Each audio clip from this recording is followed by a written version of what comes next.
Tarot readers are not mystical portals, they are humans. With cards. And if you're wondering what's going through their mind during the session, here is my little contribution. Most tarot readers won't tell you this, not because they're lying, but because it's uncomfortable. So out of my 20 years of tarot reading and talking with tarot readers, that's true. I began around 20 years old. You can do the math. I'm very old. Here is what I noticed.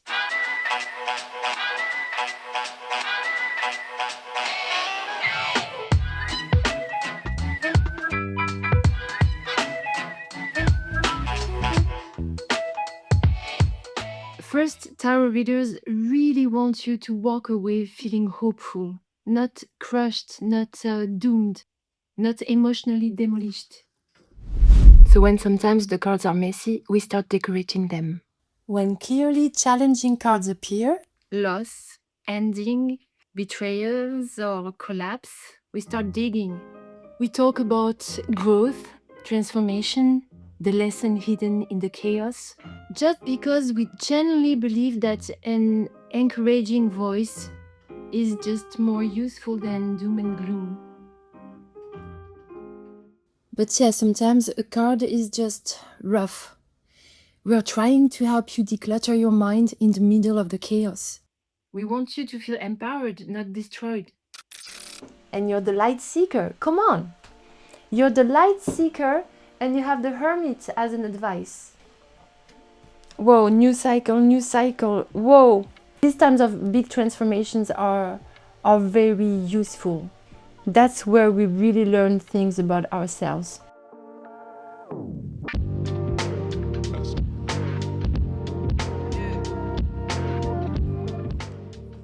If we make projections, of course we make projections.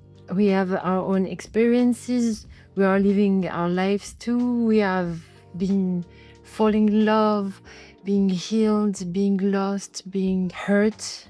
So when you describe somebody that has similar traits to that person of our past that was toxic, our brains make connections.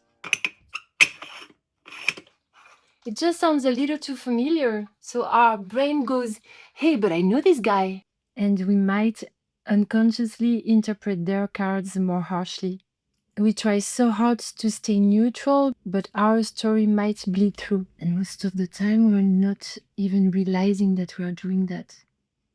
Come on. This is such a nice spread of cards for somebody that wants to pursue an artistic path. So it's a good thing that we use our intuition as tarot readers, but we really have to second guess it every time so that intuition is not just projection.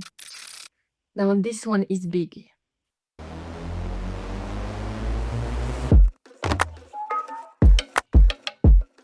Every tarot reader fears being exposed as a fraud.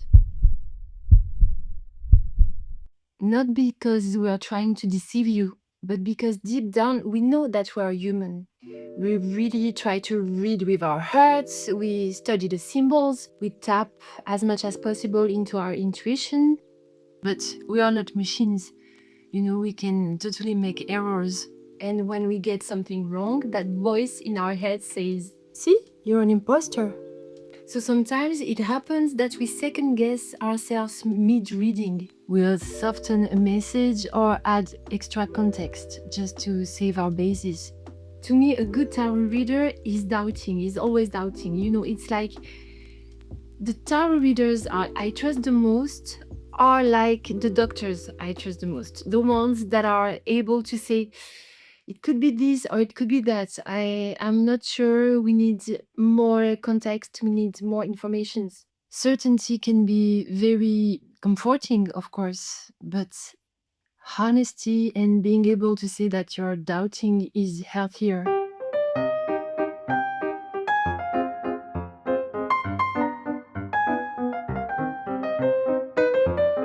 Sometimes the cards are silent, and we hate admitting this. Sometimes you shuffle, you lay the cards, you look at them, and nothing clicks. No story, no coherence, no intuition. But we feel this kind of pressure to give you something. You came here for answers. You're sitting across from us with expectations, and we are supposed to be the expert. We are afraid that our silence looks like incompetence. So, there. And when sometimes tarot is not answering the question, it's because it's pointing exactly to the question you're avoiding. This is me pretending I'm a professional. In general, tarot works best if you're ready to hear no or not now or this isn't really the real issue.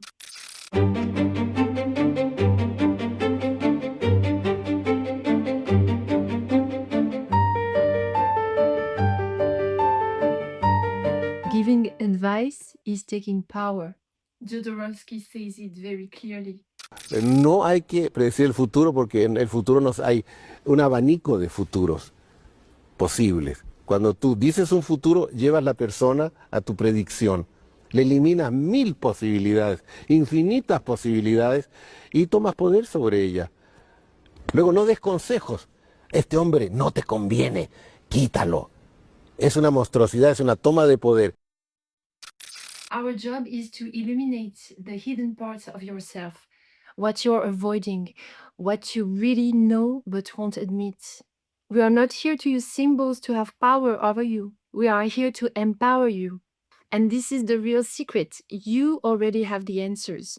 There is no objectively right or wrong decision.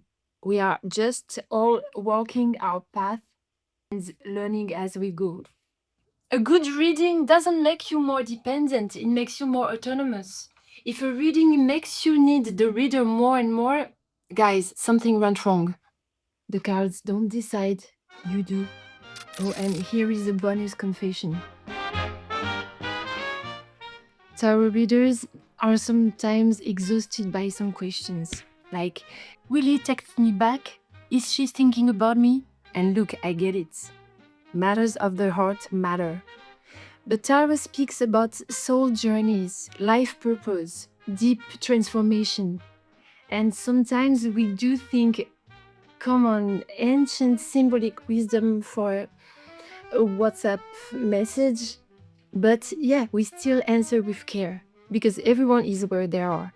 And we have to respect that. And your concern is valid because we genuinely want to help, but we're also flawed, scared, biased humans.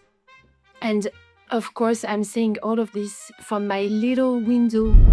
And I imagine that for some tarot readers, I might be completely off.